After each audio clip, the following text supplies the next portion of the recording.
Ang unang pagbasa, to understand the first reading, you must remember the genealogy of Jesus. Yung pong salit-saling lahi ni Jesus na binabasa tuwing simbang gabi. Di po ba, na? Anak na anak ng anak. Di po ba, kung natatandaan po ninyo? Puro anak na kung saan hindi patapos ang pagbasa, yung iba ay tulog na sa simbang gabi. Pero sa huli, at the later part of the gospel, if you can still remember, from Abraham to David, 14 generation. From David to Babylonian exile, 14 generation. From Babylonian exile to the birth of Jesus, 14 generation. The first reading is about the Babylonian exile. Sila ay itinapon labas ng kanilang bayan. Bigla ba silang tinapon? Ang sagot ay hindi. 14 generation. At sabi nila, one generation, minimum 40 years. 40 years. So 14 times 40. Gamitin na lang ang math. Ano po? In 14 generation, before they were thrown to exile, they started to forget the God who redeems them. Unti-unti nilang nakalimutan ang Diyos. At dahil unti-unti nilang nakalimutan ang Diyos, unti-unti rin nilang nakalimutan gawin ang kalooban ng Diyos. At dahil hindi nila ginagawa ang kalooban ng Diyos, dumating ang araw, naging sukdulan na sila ay itinapon sa Babylonia. Kaya nga, nung sila'y naitapon na, nagkaroon ng pagsisisi, unti-unti ring binago ang pamumuhay at pagkatapos na 14 na henerasyon, isinilang ang manunubos.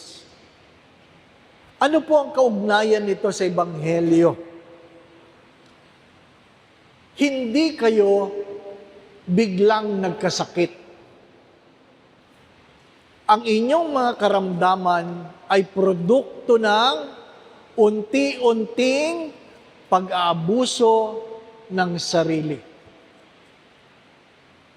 Kaya tayo may sakit, inabuso natin ang ating mga sarili. Walang sino mang nag-enroll, bukas graduate agad. Ibig sabihin, unti-unting nag-aaral. Walang sino mang nag-gym ngayon, bukas malaki na kagad ang katawan. Unti-unti ang nagbubuhat para lumaki ang katawan. Walang sino mang nag-diet ngayon, bukas payat agad. Ibig sabihin, unti-unti ang nagbawas ng kinakain. Kaya nga, anumang gusali na biglaan mong tinayo, guguho. Kasi kailangang matibay ang pundasyon. Paano mo pinapatibay ang pundasyon? Unti-unti mong pinapatigas ang semento. Nakatungtong siya sa bato. Kung inyong minabadali, yan ay parang nakatungtong saan? Hello?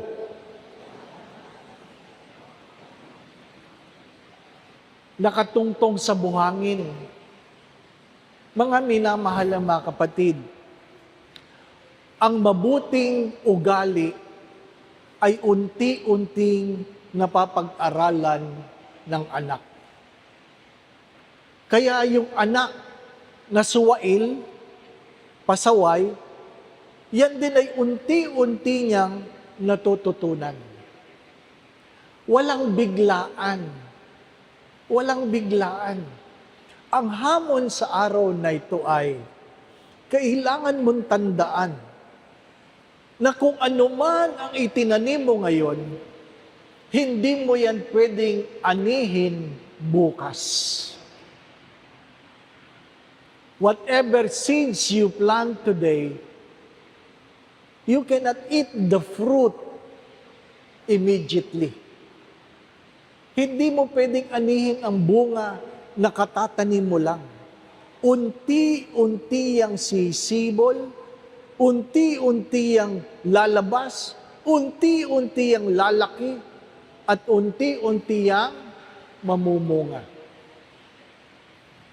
Mga minamahal na mga kapatid, mahilig tayo sa pagmamadali, kaya tayo ay mahina. Ano sabi sa Ebanghelyo? Hindi lahat na nagsasabing, Diyos ko, makakapasok sa pinto ng langit. Sino lang ang makakapasok sa pinto ng langit? Yung unti-unting ginagawa ang kalooban ng Diyos. Hello? Mahirap yung, Diyos ko, wala ka namang ginagawa. Hindi ka papasok sa pinto ng langit. Sabi ko nga kanina sa pagninilay, paano ka pupunta sa impyerno? Unti-unti kang tinutukso ng demonyo. Unti-unti kang gumagawa ng kasalanan. Kaya sa huli, sa impyerno ka, mahuhulog. At lahat ng unti-unti ay dumadami. Lahat ng tigkakaunti ay dumadami. Kaya pag dumating ang araw na hindi ka na tinutukso, ibig sabihin, graduate ka na. Sigurado na si Satanas na sa impyerno ka mahuhulog. Kasi unti-unti, di ba, na? Alam niyo ba yung kwentong maraming nakapila papunta sa impyerno? Alam niyo ba yon? Mahaba ang pila sa impyerno, sabi nila. At habang nakapila daw, nagkukwentuhan, anong kasalanan mo? Ba't ka pupunta sa impyerno? Sabi, ay, nang babae ako. Ay, ikaw, nang lalaki ako. Ay, ikaw, kontraktor ako. Ay, di ba ano? Ikaw, nagnakaw ako. Di ba? Paglingon sa iyo, ikaw, anong ginawa mo? Nag-uwi ako ng coupon ban.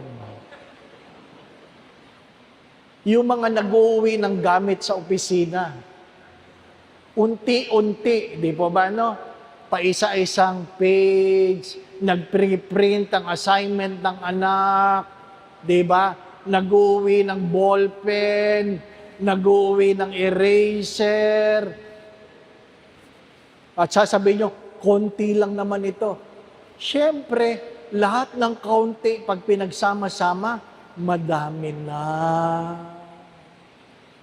Kaya ang hamon ay ano? Ang hamon ng ating patron ay, naisa sa buhay ba natin ang ating mga debosyon? Nasasabuhay ba natin ang ating debosyon? Hindi pwedeng puro simba na walang pagbabagong buhay. Ano po? Yung mga classmate ko sa media betis. Ano po? Diabetes. Hindi naman tumataas kagad ang blood sugar. Unti-unti kayo kumakain na matamis. Diba, ano? Yung mga may hypertension, hindi naman agad. unti-unti niyong kinain ng taba. Di po ba, ano? At gusto niyo yung taba na nanginginig-ginig. Kasi masarap kainin yung tabang nanginginig-ginig. Di po ba, ano? Sabi nga ng recollection namin ng mga pari, yung isang pari ang tagal. Galit na galit. Sabi, Among, ba't ang tagal nyo dyan? Sabi niya, itong kari-kari natin walang taba. Kasi masarap nga naman ang kari-karing may taba. Di po ba, no? Ano sabi niya? Ay, inalis na po ang taba para po hindi kayo kumain ng bawal. Ano sabi ni Father? Para saan ang gamot kung hindi kakain ng bawal? Di po ba, na? Di ba, yun din ang sabi niya, para saan ang gamot kung di kakain ng bawal? Oh, patay na, patay na. Ha? Ganun talaga. Patay na. Namatay ba agad?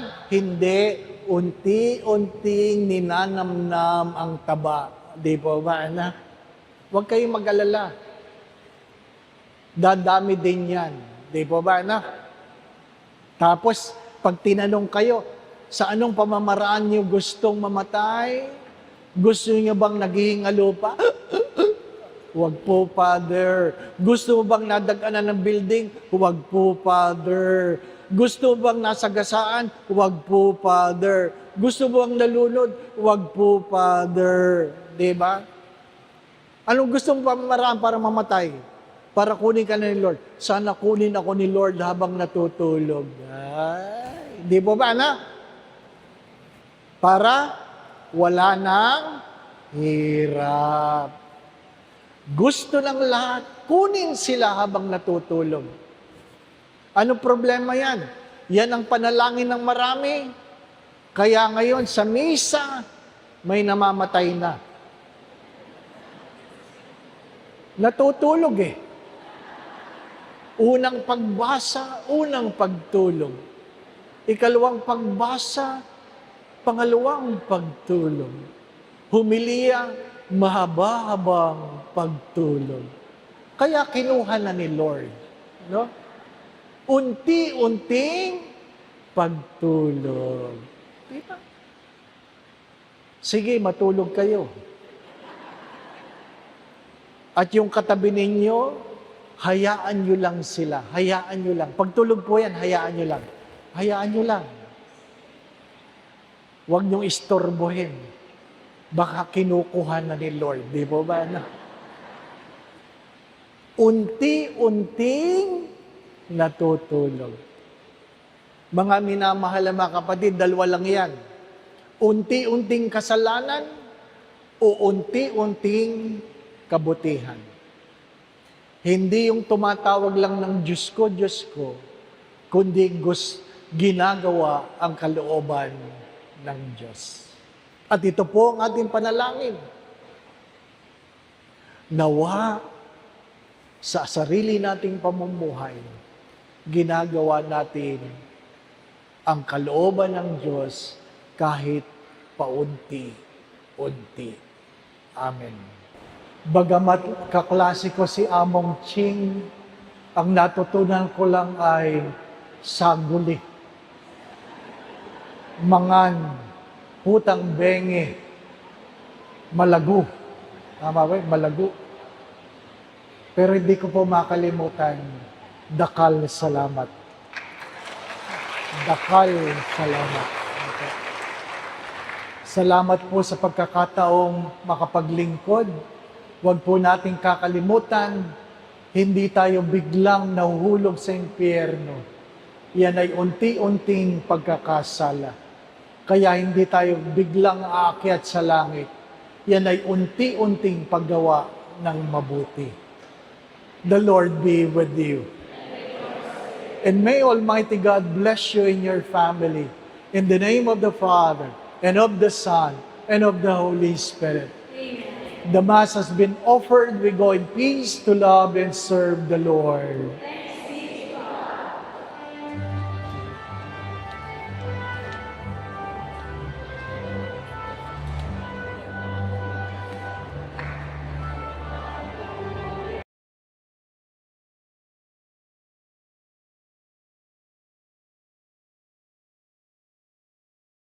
The Lord be with you. And with your spirit. A reading from the Holy Gospel according to Matthew. Glory to you, O Lord.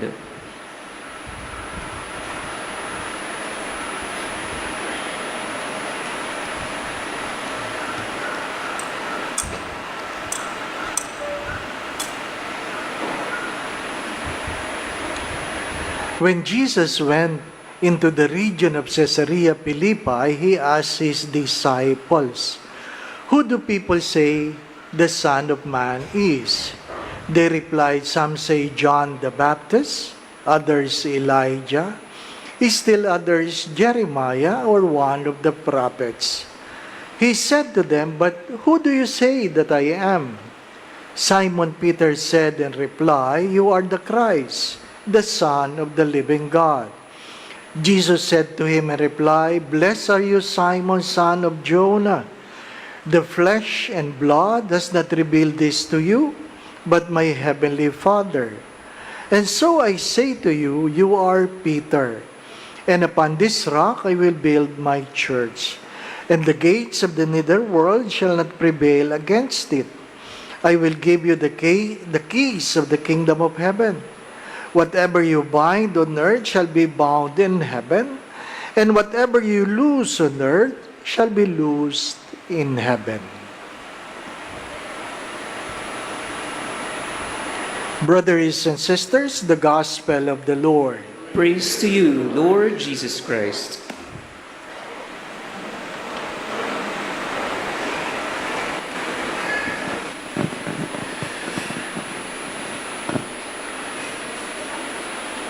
If you remember that in our Nicene Creed, we say one holy, Catholic, and Apostolic Church. That's why we celebrate the beginning of our church from the Apostle. I would like to invite you to look into the three personalities in our readings for today. The first reading is Herod, the second reading is Paul, and the gospel is about Peter. Herod, you know Herod. He was the one who beheaded John the Baptist. Why?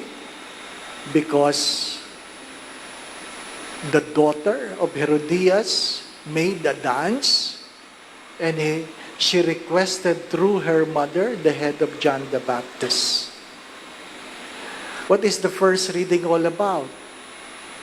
He beheaded James, one of the apostles, the brother of John. And he was doing it because it was popular.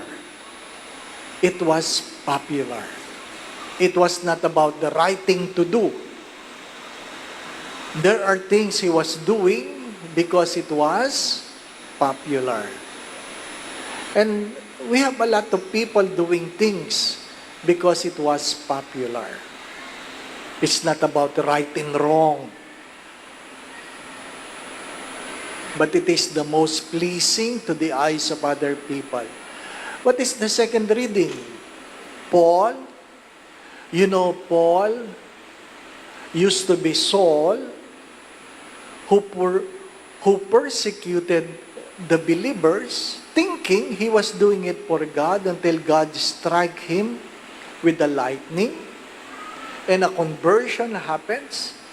And because of that, there was a metanoia, a change of heart, and he began to preach the gospel to the Gentiles. He annoyed people, leaders. He was persecuted. He experienced shipwreck, many persecution. At the end, he died beheaded. He died beheaded. And the gospel speaks of Peter, who among the apostles, the only one who made the confession that Christ, Jesus, is the Christ, the Messiah, the Son of God. That's why, because of that, he was made the first Pope. He was made the first Pope. And he died. How did he die? He died crucified upside down. He willingly accepted the death because of his love for his Savior. Now, how did Herod die? How did Herod die?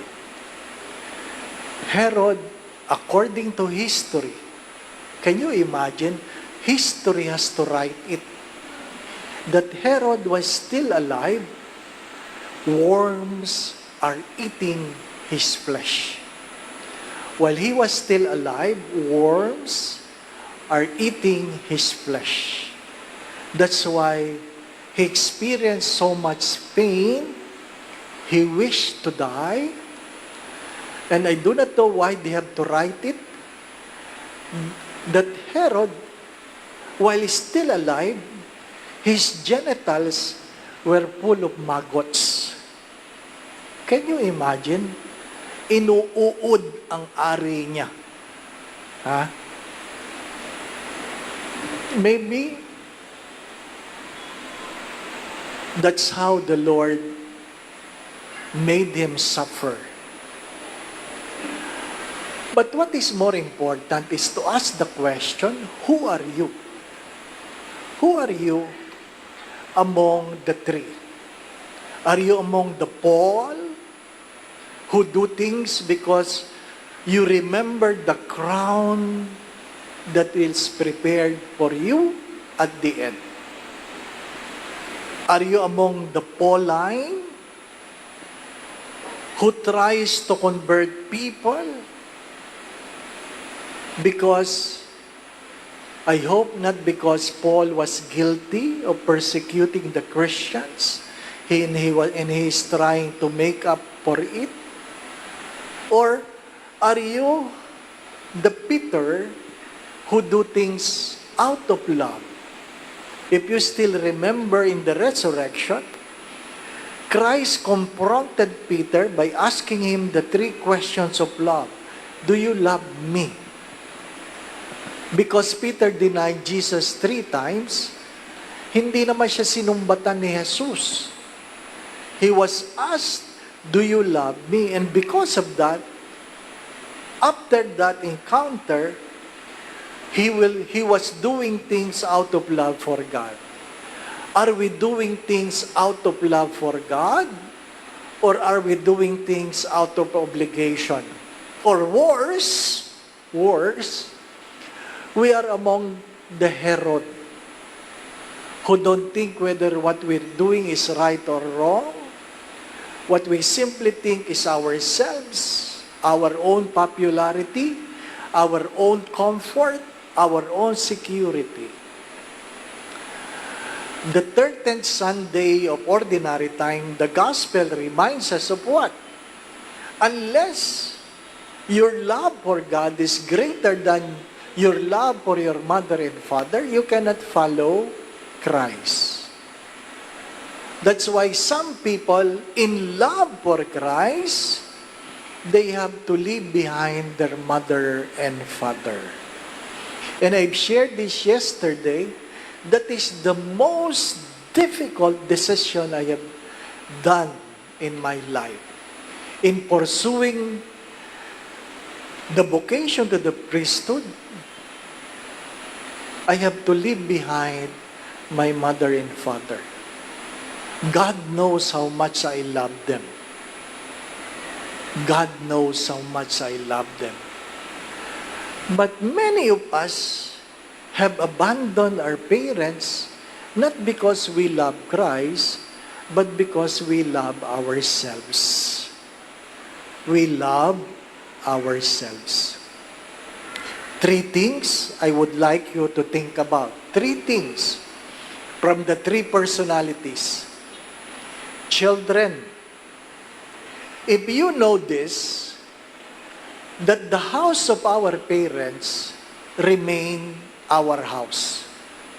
Ang tahanan ng ating mga magulang ay nananatiling tahanan natin. We are welcome in the house of our parents. Kahit saan ka galing, kahit anong oras ka dumating, bukas ang tahanan ng magulang mo para sa iyo. Kung nagugutom ka, tatanungin ka, kumain ka na ba? Anong gusto mo? Kahit lasing ka, ang tahanan ng magulang mo ay tahanan mo. Pero ang malaking tanong, bakit ang ibang tahanan ng anak ay hindi welcome ang magulang? Bakit ang tahanan ng mga anak hindi welcome ang magulang? May mga anak na nagsasabi, ba't nandito yan? Ba't nandito yan? Ano na naman ang hihingi niyan? Bigyan mo na yan para umalis. Bakit po kayo nandito? Bakit ang tahanan ng anak hindi tanggap ang magulang? Hello? Ikalawa, ang gamit ng magulang ay gamit ng anak. Kahit anong laman ng bahay, pag dumating ang anak, pwedeng gamitin. Pwedeng buksan ng rep. Pwedeng kainin kahit anong laman. Di po ba, ano? Hindi niyan sinasabing, huwag kang manood ng TV, mataas ang kuryente. Hindi sinasabi ng magulang, huwag mong buksan ng aircon. Tuloy-tuloy ang anak sa kwarto. Kung ano ang gamit ng magulang, gamit ng anak. Di ba nag-aaway magkakapatid? Kasi yung kapatid mo, o ikaw, binigyan mo ng cellphone ng nanay mo, nakita mo nasa kapatid mo. Kasi hiningi ng kapatid mo sa nanay mo. Di po ba? Ano? Nakakainis. Di po ba? Ano? Pero bakit binigay ng nanay? Kasi ang gamit ng magulang ay gamit ng anak. Pero, yung gamit ng anak, hindi gamit ng magulang. Pag may hinihiram ang magulang, wag yan. Akin yan. Ang gamit ng anak ay hindi gamit ng magulang. Isa sa kinagalit ko na hindi ako nakatiis, nag-bless ako ng kotse. Binati ko ang matanda, nanay, ang ganda ng kotse ng anak mo. Ano sagot ng matanda? Hindi ako nakakasakay dyan, Father. At bakit naman? Kasi ayaw ng anak ko, nangangamoy ang diaper ko. Gusto kong bawiin ang blessing na sasakyan. Can you imagine? Ano pa kaya ang mga gamit na hindi pwedeng gamitin ng magulang? Nag-bless ako ng bahay sa lumang parokya. Sa tangkad kong ito, sumasabit ako sa mga sampayan. At minsan, akala ko, tuwalya ang nasa mukha ko. Pagtingin ko, pagkalaki-laking panty. Ano po? Sabi ko, ano ba naman panty ito? Wala nang garter. Kinagamit pa ito. Marahil lang nanay. Wala man lang pambili ng panty. Ang pumasok sa isip ko, gaano kaya kagara ang suot ng anak, pero ang magulang ay napabayaan. Di po ba, ano? Ang gamit ng magulang, gamit ng anak. Pero ang gamit ng anak, hindi lahat pwedeng gamitin ng magulang. Pangatlo, ang pera ng magulang ay pera para sa anak. Kahit wala ng perang magulang, pag humingi ang anak, pilit na naglalabas ang magulang. Di po ba, na? Pero pag nangailangan ang magulang, bakit ang mga anak walang pera? Hello? Di ba totoo ito? Hoy, tumingkay sa akin. Anong nangyari? Anong tanong? At sasabihin ng anak, huwag kayo hingi ng hingi. Hindi kayo nag-ipon eh. Paano makakaipon? Ginastos lahat sa anak. My dear friends, my brothers and sisters, I ask this, doon sa mga anak nakaraos ng hirap, nakaraos sa hirap, pag kumakain ka ba ng masarap sa labas, nagtatanong ko ba kung nakain na ito ng magulang mo? Nakatikim na ba sila niyan? O ikaw lang ang kumakain yan? Pag meron kang bagong gamit, naiisip mo ba kung may gamit sa bahay? At pag ikaw ay kumita, may natanggap, nagbibigay ka pa ba sa magulang? Bakit ko po ito tinatanong? Bakit ko po ito tinatanong? Sapagkat hindi ibig sabihin na sumunod ka sa Diyos at tinalakuran mo ng iyong mga magulang, pababayaan mo sila. The only law with the promise is the fourth commandment, that you honor your mother and father. To neglect your parents is a big sin. Especially when you indulge with the blessing that God has given you. Like Peter, we ask the question, how much of the things you do out of love? Maybe like Paul, how much of the things you do because of what you want to become? Or you are like Herod, who do not care because you simply think of what is popular, what is comfortable, and what is pleasing to yourself. My dear friends, my brothers and sisters, if we cannot apply what we have learned, then who are we before God? Do not forget this, that at the end, everything will be measured in love. Amen. Somebody sent a message saying, hindi naman ako minahal ng magulang ko, Father. And I simply replied, baka mahirap kang mahalin. Baka mahirap kang mahalin. My dear friends, my brothers and sisters, hindi makatao kung meron kang bagong gadget, may bagong bag, may bagong damit, o kung ano man ang bago na meron ka, pero walang bigas ang magulang mo. Ilan ang nagtatanong sa atin kung meron silang bigas? Please, it doesn't mean in following Christ, we neglect the welfare of our parents. Do not forget this. It is the only law with a promise. Nawa, dahil ang bahay ng magulang mo ay bahay mo, nawa ang bahay mo ay bahay din ng magulang mo. Dahil ang gamit ng magulang mo ay gamit mo, nawa ang gamit mo ay pwedeng gamit ng magulang mo. At kung ang pera ng magulang mo ay naging pera mo, nawa ang pera mo ay pera din ng magulang mo.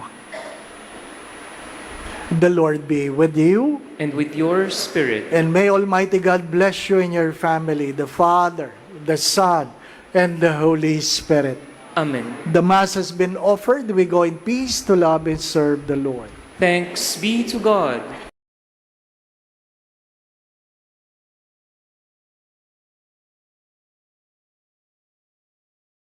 The Lord be with you. and with your spirit. A reading from the Holy Gospel according to Matthew. Glory to you, O Lord.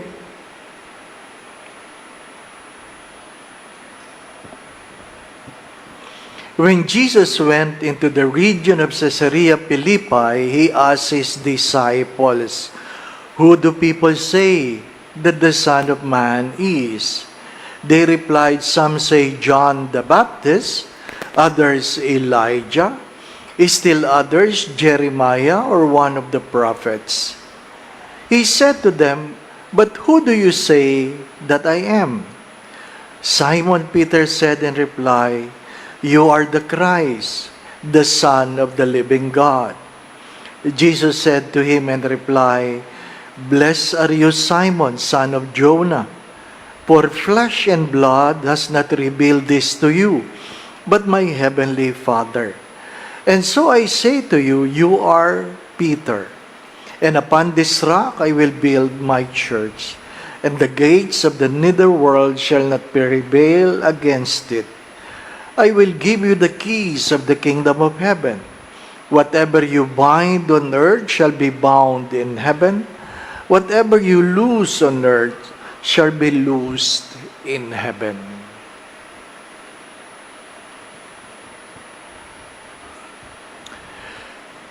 Brothers and sisters, the Gospel of the Lord. Praise to you, Lord Jesus Christ.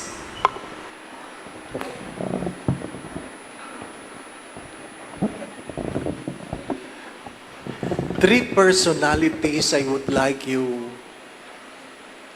to think about. The first reading speaks of Herod. And Herod is a kind of man who do things because it is popular. Listen to that. He do things because it is popular. He even killed James, the brother of John. And because it is pleasing to others, he started killing people. There are people who do things not because they are the right thing to do, but because it is popular. And it's good to ask ourselves, why are you doing what you are doing? People who curse God because some people annoyed and enjoy Him. People kissing women in public, even though these women are married.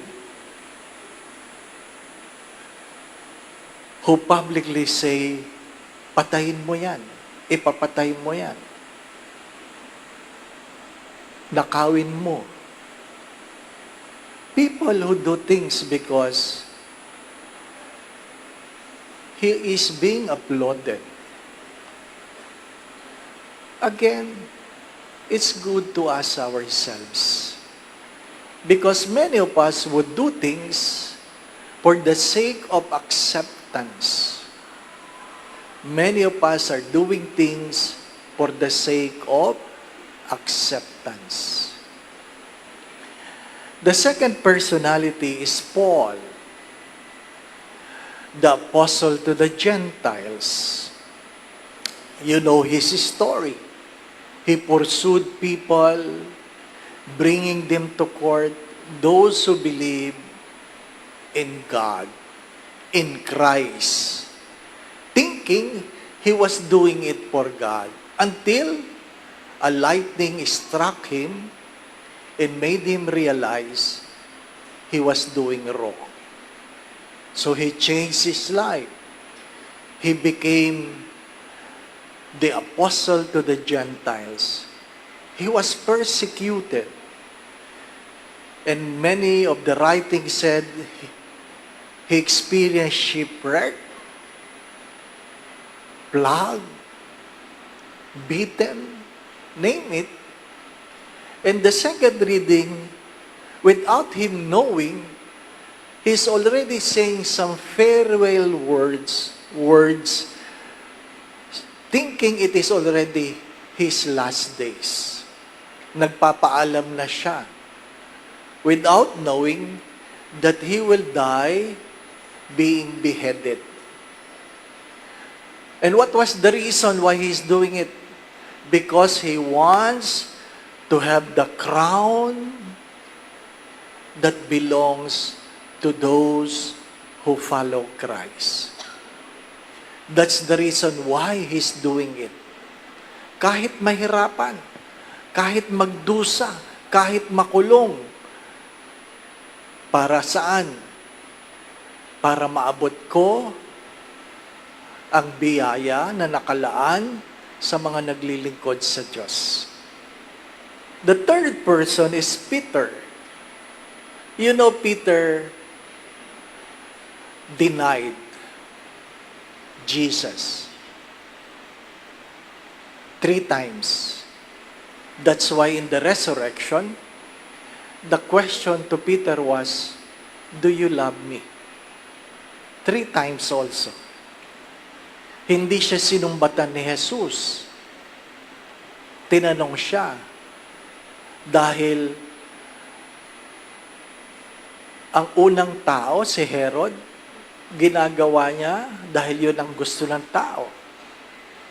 Ang ikalawang personality dahil gusto lang niya maabot ang tagumpay, pero tinuruan siya ng Diyos na gawin ang mga bagay ng merong pagmamahal. Ilan sa atin ang ginagawa ang bagay, dala ng pagmamahal. Ano pa? Ilan sa atin? Kasi pagkamisan, kung ano yung hindi lang popular, kundi merong pakinabang, kaya natin ginagawa. Kung alin yung ikagagaan, yun ang ginagawa. What is more comfortable, what is more profitable, yun ang ginagawa. Hindi yung kung ano ang kaibig-ibig. Forgetting that as Mother Teresa said this, at the end, everything will be measured in love. We are not called to do great things, but to do ordinary things with great love. You know, the readings of the 13th Sunday is about people.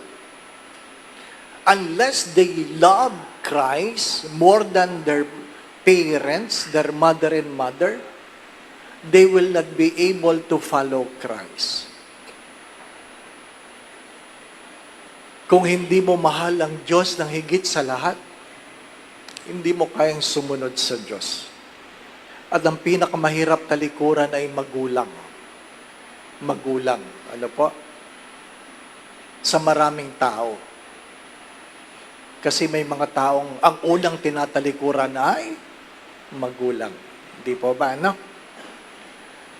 Peter was doing things because he know that Christ is the Messiah. Ang ginagawa mo ba, ang pagsisimba mo ba, ay dahil kinikilala mo sino ang Diyos sa buhay mo. Who is God for you? Who is God in your life? 3 tao. Kahapon. Kasi ito magandang halimbawa. Ano po? Magandang halimbawa. Sabi ko nga, ang mga magulang, ang kanilang bahay, kahit gaano nakatanda ang mga anak, ay bahay pa rin. Ang mga magulang, yung bahay nila, pag dumating ang anak, welcome ang anak. Di po ba? Lahat ng magulang, pag dumating ang anak, welcome ang anak. Pagkamisan, yung kama ng magulang, doon pa, yun pang ibibigay sa anak. Pero ang tanong ay, bakit ang bahay ng anak minsan hindi welcome ang magulang? Hello? Ang bahay ng magulang, welcome ang mga anak. Pero bakit ang bahay ng mga anak, may mga magulang na hindi welcome? Di po ba? Hello? Anong nangyari? Ano ang nangyari?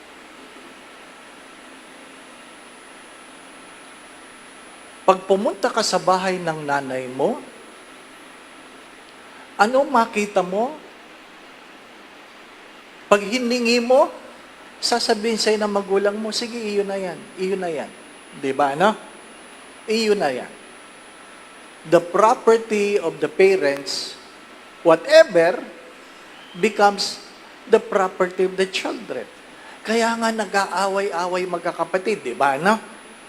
Kasi yung kapatid mo o ikaw, niregaluhan mo ng cellphone ng nanay mo. Dumating yung kapatid mo, nakita yung cellphone ng nanay mo, kanino ito? Akin. Maakin na lang. Nakita mo ngayon, yung cellphone na binigay mo sa nanay mo, nasa kapatid mo. Di pa ba na? Away. Ang property ng magulang, nagiging property ng anak. Kahit anong laman ng rep, pag binuksan ng anak, pwedeng kainin ng anak. Di po ba, ano?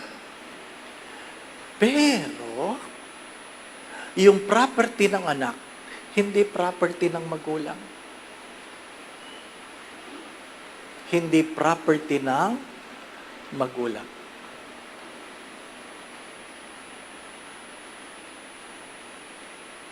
Hello? Tama po ba? Bato-bato sa langit. Di po ba, ano? Bakit yung pag-aari ng magulang, pag-aari ng anak, pero yung pag-aari ng anak, hindi pag-aari ng magulang? Anak,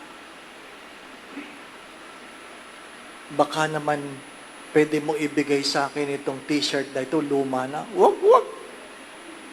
Akin yan. Paborito ko yan. Di ba, na?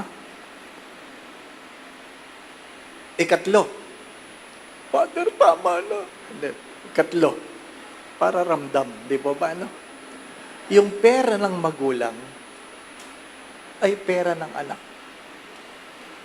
Di po ba, na? Kahit walang pera ang magulang, pag humingi ang anak, binibigay ng magulang. Pero pag nangailangan ng magulang, humingi sa pera ng anak, kadalasan walang perang anak para sa magulang. Di po ba? Hello?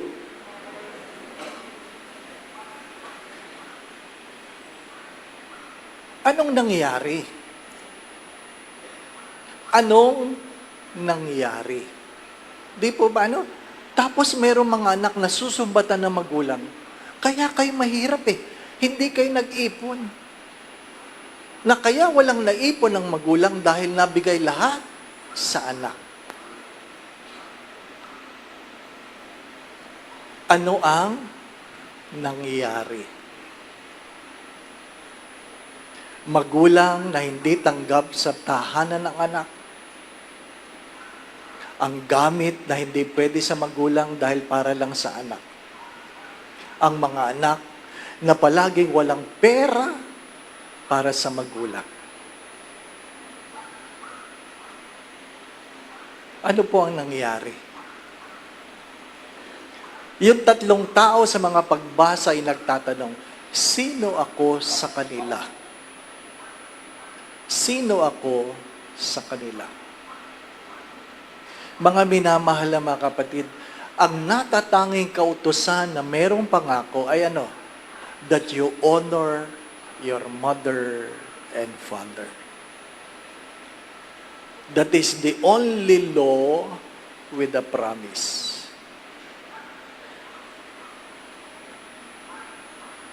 Sabi nga ni St. John of the Cross, in the twilight of your life, when you bend your knees before God, God will never ask the question, how much money you have, where you have been, what titles you have gained, how big are your houses. It was not the question. It will never be the question. The question is, in all the things you have, how much love you have given. How much love you have given. My dear friends, my brothers and sisters, this is just a reminder. You have no right to indulge on the things you have by neglecting your parents. You have no right to indulge in whatever you have by neglecting your parents. Amen. Parents, you have to be reminded, for children to be loving, they have to experience the love of their parents. Sabi nung isang nag-comment, hindi naman ho ako mahal ng magulang ko. Ang sagot ko ay, baka mahirap kang mahalin. Ano ba? Baka mahirap kang mahalin. Again, my brothers and sisters, 3 personalities. Peter died by being crucified upside down. Paul died by being beheaded. Herod died because while still alive, he is being eaten by worms. In pain, he died, and according to history, his genitals were full of maggots. Inuud ang kanyang ari. Ano pa? Again, who are you? Why are you doing what you are doing? Lalong-lalo na sa mga anak na nakaahon sa hirap. Bakit ang tahanan ng magulang, tahanan mo, pero ang tahanan mo ay hindi nila tahanan? Bakit ang gamit ng magulang ay gamit mo, pero ang gamit mo, hindi pwede nilang gamitin? Ang pera ng magulang ay pera para sa iyo, pero bakit ang pera mo ay hindi para sa magulang? Kaya nga po ang aking paalala, pag kumakain ka ng masarap sa labas, iniisip mo ba kung may kinakaing masarap ang magulang mo? Kung meron kang bagong gamit, maayos ba ang gamit ng magulang mo?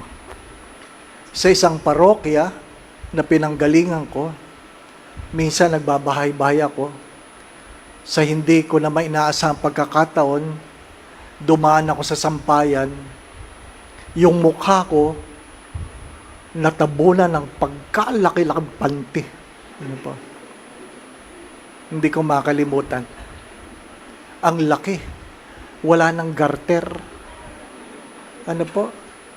Ang akin lang tanong ay, nagtitiis ang magulang sa ganitong gamit. Ano kaya ang suot ng anak?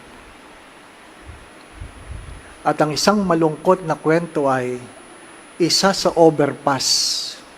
Hindi ko nasasabihin ko saan. Isa sa overpass. Meron isang matandang nagpapalimos. Kaya pala tungong-tungo pag dumadaan ako. Nung pagtingin ko, parokyano ko siya. At sabi ko sa kanya, bakit ka nagpapalimos? At ang sagot lang ng ina ay, para po sa pangangailangan ng aking anak. I cannot imagine a mother would resort to begging for the sake of her children. Perhaps the bigger question is, were the children grateful enough? The Lord be with you. And with your spirit. And may Almighty God bless you and your family, the Father, the Son, and the Holy Spirit. Amen. The Mass has been offered. We go in peace to love and serve the Lord. Thanks be to God.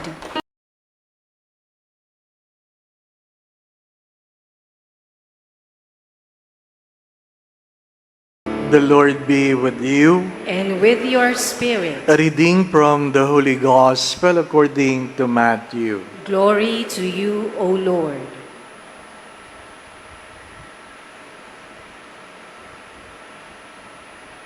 When Jesus went into the region of Caesarea Philippi, he asked his disciples, "Who do people say that the Son of Man is?" They replied, "Some say John the Baptist, others Elijah, still others Jeremiah or one of the prophets." He said to them, "But who do you say that I am?" Simon Peter said in reply, "You are the Christ, the Son of the living God." Jesus said to him in reply, "Blessed are you, Simon, son of Jonah, for flesh and blood has not revealed this to you, but my heavenly Father. And so I say to you, you are Peter, and upon this rock I will build my church, and the gates of the netherworld shall not prevail against it. I will give you the keys of the kingdom of heaven. Whatever you bind on earth shall be bound in heaven, and whatever you loose on earth shall be loosed in heaven." Brothers and sisters, the Gospel of the Lord. Praise to you, Lord Jesus Christ.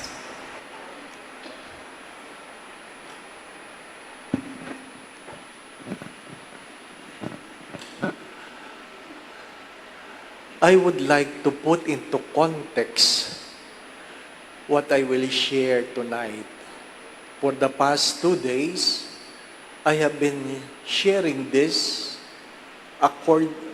regarding present situations in most families. 3 things. The reality that the house of our parents, we are all welcome. But in the house of children, some parents are not welcome. Second, the property of our parents is the property of the children. Whatever they found at your home, they can always say, "Akin na lang ito." But what the children own is not always what the parents can ask. Third,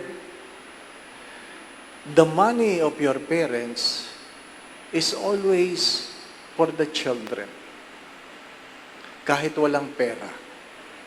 Pag humingi ang anak, kahit may trabaho na, kung may pangbigay, binibigyan pa rin. Pero hindi lahat ng pera ng anak, pera ng magulang. That is the context. Why I have to share this? Because there was so much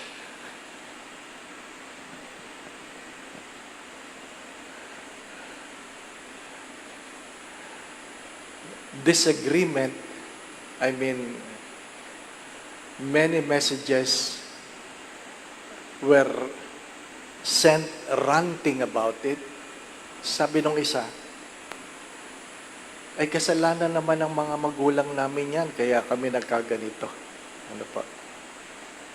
Kasalanan ng aming mga magulang, kaya kami ganito. Hindi sila kasimbait ng magulang mo. Ano pa? Second, sabi naman ng isang nanay, sabi niya, saan ako nagkulang, Father, na nagkaganyan ang anak ko? Those are the common terms. Well, first, you have to understand this. Everybody should understand this. Number 1, who we are today is a product of our choices. Who we are today is a product of our choices. You can never blame your parents, your friends, your siblings, your society, the church, because it is your decision to be who you are today. It doesn't mean a victim will always be a victimizer. you have the choice. You have the choice. So who you are today is a product of your choices. That's why many times I have said this. I do not know if it has sink in your mind that if people are good to you, be good to them. But if people are bad to you, be good to them because it is who you are. Because if you repay evil with evil, it makes us all evil. We have the freedom to make a choice. And where we are today, who we are today, is a product of our choices. Not your teachers, not your schools, not your parents, not your homes, not even the church. Who you are today is a decision you have made. So, stop pointing your fingers on others by blaming them. What is the first reading trying to tell us? Your past should not imprison you. Your past should not imprison you. There's always a grace. But you know the sad story? Many keep the old ways because it has been a habit.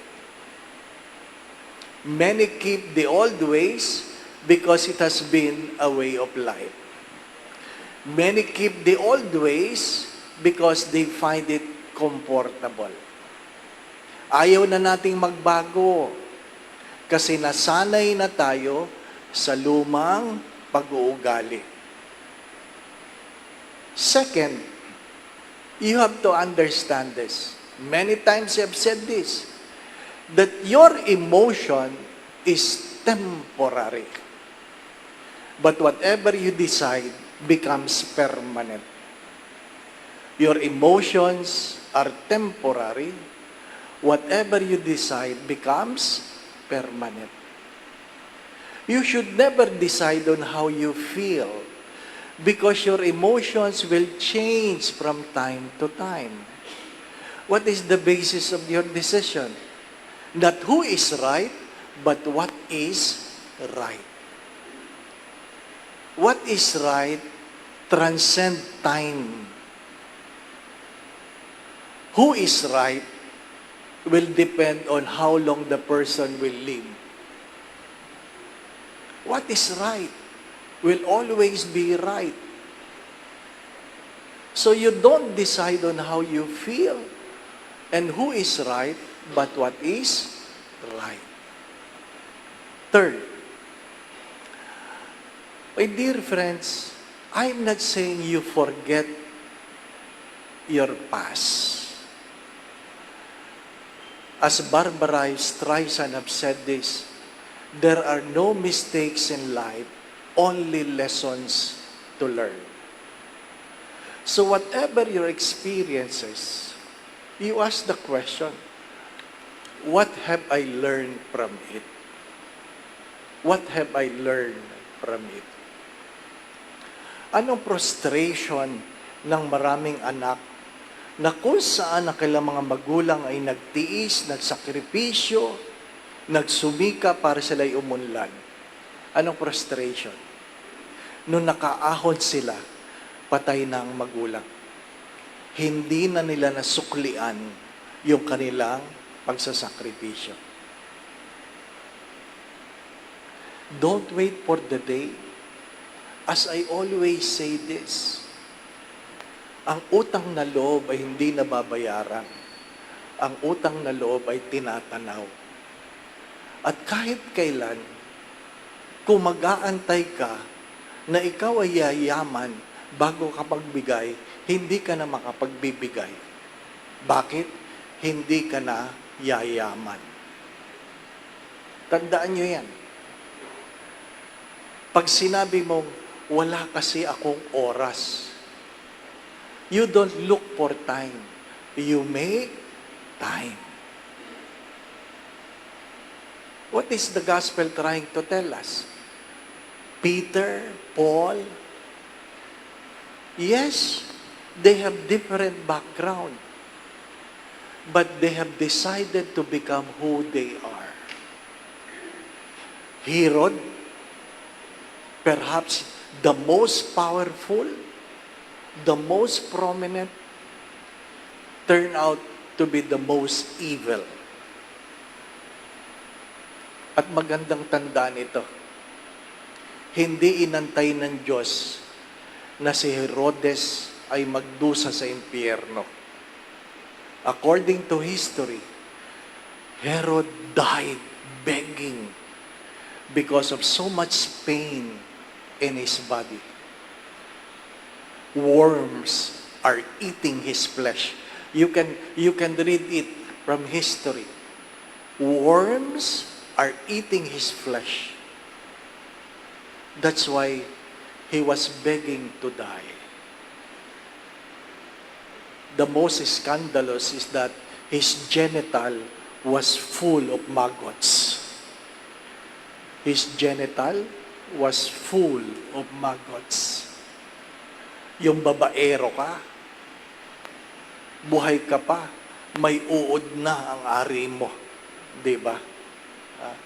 Sapagkat lahat ng ginagawa, may kabayaran.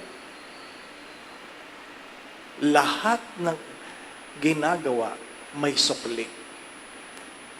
Kaya inuulit ko do sa mga anak na nangangatuwiran na kaya sila ganyan ay dahil sa kanilang mga magulang. Sana mag-isip-isip. Sana mag-isip-isip. Na kung sino kayo ngayon ay desisyon niyo yan. My dear friends, to be a saint is a choice, and to be a devil is also a choice. Amen. Again, my brothers and sisters, we don't have the right to blame anyone for who we are today, because who we are is a product of our own choices. You cannot blame your past, but there's so much to learn from the past. And lastly, you have to understand this. To be a saint is a choice. To be an evil man is also a choice. So it's up to you. The Lord be with you. And with your spirit. And may Almighty God bless you and your family, the Father and the Son and the Holy Spirit. Amen. The Mass has been offered. We go in peace to love and serve the Lord. Thanks be to God.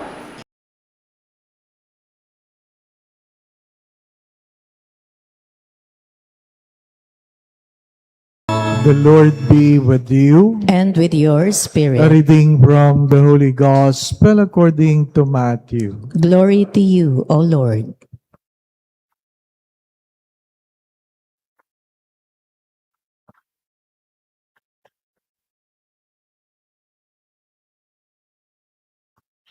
As Jesus got into a boat, his disciples followed him. Suddenly, a violent storm came up on the sea, so that the boat was being swamped by waves, but he was asleep. They came and woke him, saying, "Lord, save us. We are perishing." He said to them, "Why are you terrified, O you of little faith?" Then he got up, rebuked the winds and the sea, and there was great calm. The men were amazed and said, "What sort of man is this, whom even the winds and the sea obey?"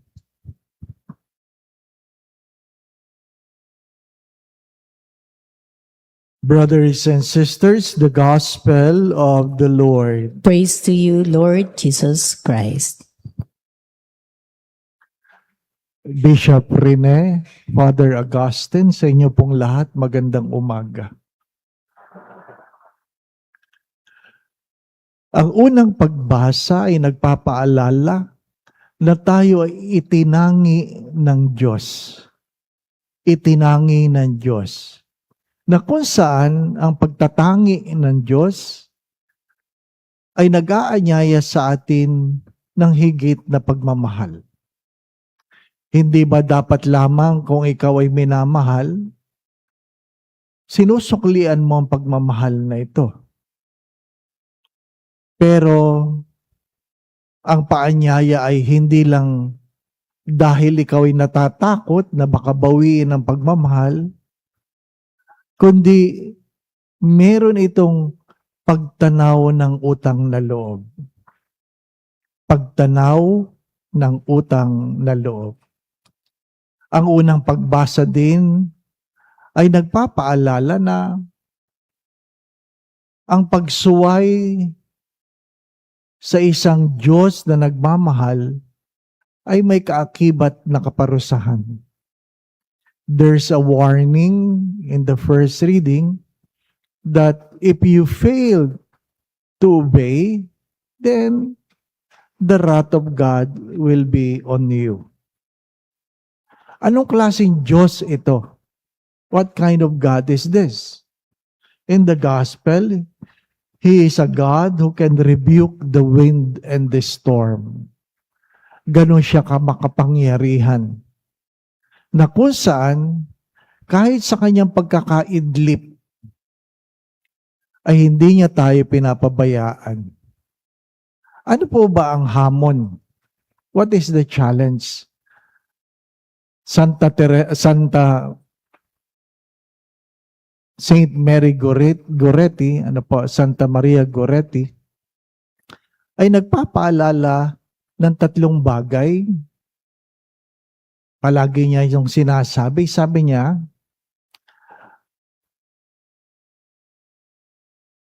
hindi mo masusukat ang pag-ibig ng Diyos. Ano pa? Hindi mo masusukat ang pag-ibig ng Diyos. Ang pag-ibig ng Diyos ay higit kaysa sa iyong naintindihan. Ang pag-ibig ng Diyos ay higit kaysa sa iyong nararamdaman. Bakit po niya sinabi ito? Kasi kadalasan, ang pagkakaintindi lang natin ng pag-ibig ay ibinibigay sa atin kung ano ang ating hinihingi, kung ano ang ating gusto. Pero ang pag-ibig ng Diyos ay ibinibigay sa atin kung ano ang ating kailangan. Ang tunay na pagmamahal ay yung ibinibigay mo kung ano ang kailangan, hindi lang kung ano ang iyong gusto. Sapagkat hindi naman lahat ng gusto natin, kailangan natin.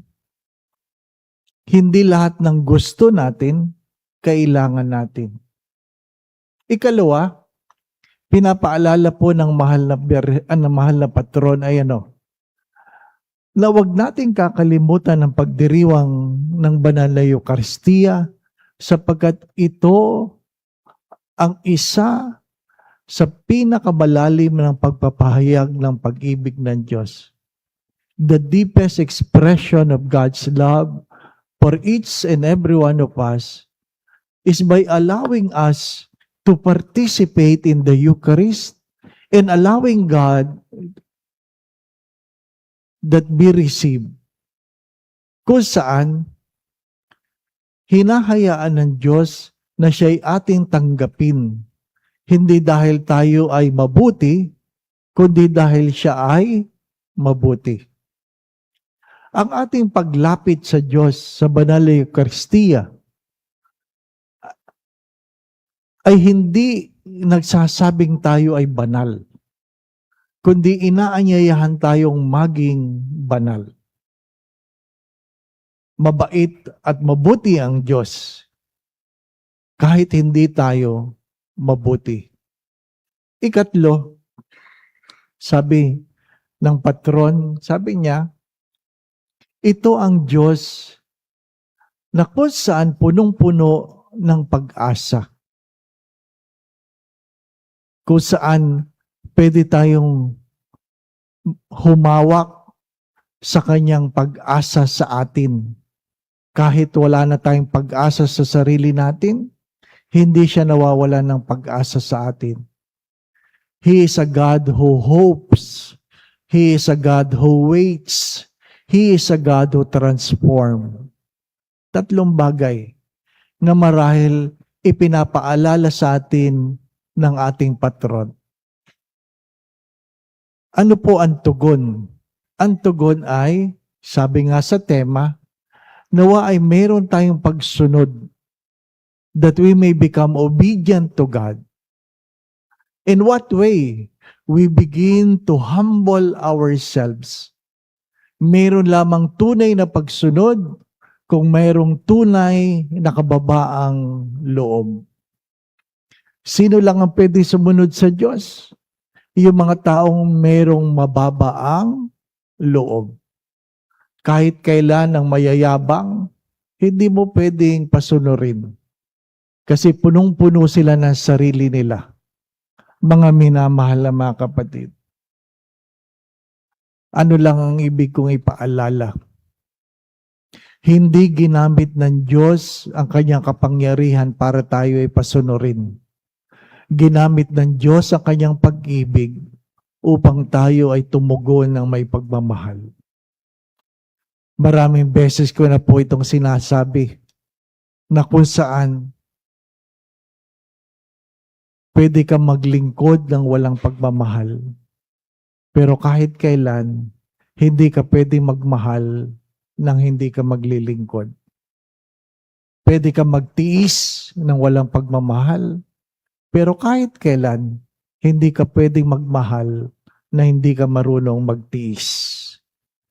Pwede ka magbigay ng walang pagmamahal, pero kahit kailan, hindi ka pwedeng magmahal na hindi ka marunong magbigay. Pwede ka magsimba na walang pagmamahal, pero kahit kailan, hindi mo pwedeng mahalin ang Diyos na hindi ka nagsisimba. Mga minamahal na mga kapatid, ang paanyaya po ng ating patron ay ugatin ang lahat ng bagay, dala ng ating pagmamahal sa Diyos. Amen.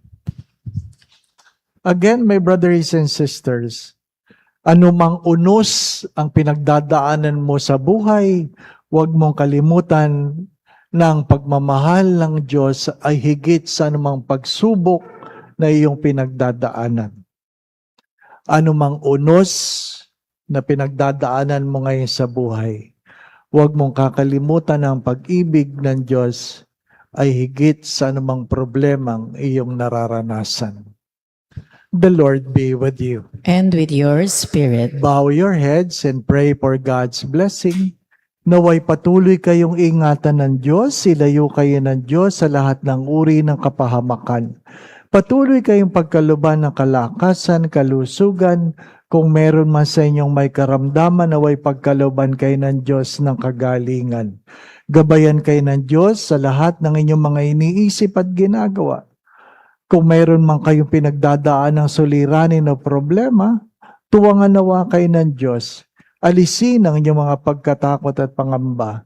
Dagdagan nawa ng Diyos ang inyong mga pananalig at pananampalataya sa Kanya. Kung ano man ang iyong mga pagdulog, may pagkaloob nawa sa inyo ng Diyos ang iyong mga panalangin. Kung ano man ang makabubuti, makababanal, makauunlad ng inyong mga buhay.